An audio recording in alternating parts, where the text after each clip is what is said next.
Hello there, and welcome to the latest installment in Carol's series called Transparency Tuesday, and I'm going to bring it to you this week. And what we're going to talk about today is answer one of those questions that seems like a no-brainer. Why not put more whole wheat flour in the whole wheat bread? So people ask this all the time. Here's a loaf of our brown bread. How much brown flour is in the brown bread? And we answer 50-50. And they look a little bit disappointed, right? Like, why not more? Or the same with the brown sourdough, right? Our brown sourdough is also 50% whole wheat flour, 50% white flour, whole grain flour.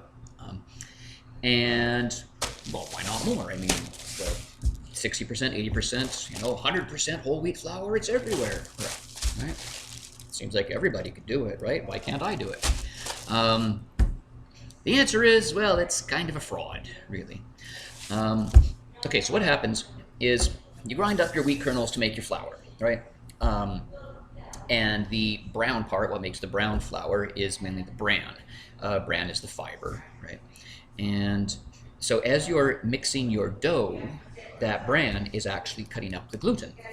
What is gluten? Gluten is basically, think of it like the rubber skin on a balloon, right? So you've got yeast, and the yeast in your dough is eating the sugar, if you've added sugar, or the starches in the white part of the flour, and it's eating that and producing CO2. So the yeast is just basically blowing out CO2, and the gluten is what's holding that and getting bigger and bigger and making your bread rise.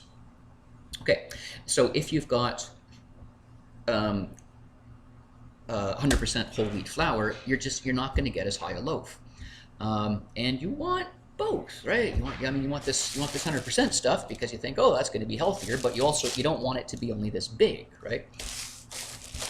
There's ours with the 50-50, right? It's about the same. Okay, so what have they done here in addition to all the other stuff? We're not going to go through the whole list of ingredients, but basically, if you check the ingredients on any of the like 60s, 80s, 100% whole wheat flour, they've just added more gluten. Okay, so you don't get something for nothing. You get your 100%, which is an attractive thing to have on the label, and you think, oh, good, it's it's going to be healthier than something that's 80, 60, 50-50. But you had to pay for that somehow, right? So the way that you pay for getting the 100% on the label, which is what you're after, is that they had to add gluten in order to make the bread as high as you also wanted. We got it this high without adding gluten, but we just use 50-50. Okay, so that's the story of why our bread is half whole wheat flour and half white flour. Hope you enjoyed this week's installment of Transparency Tuesday.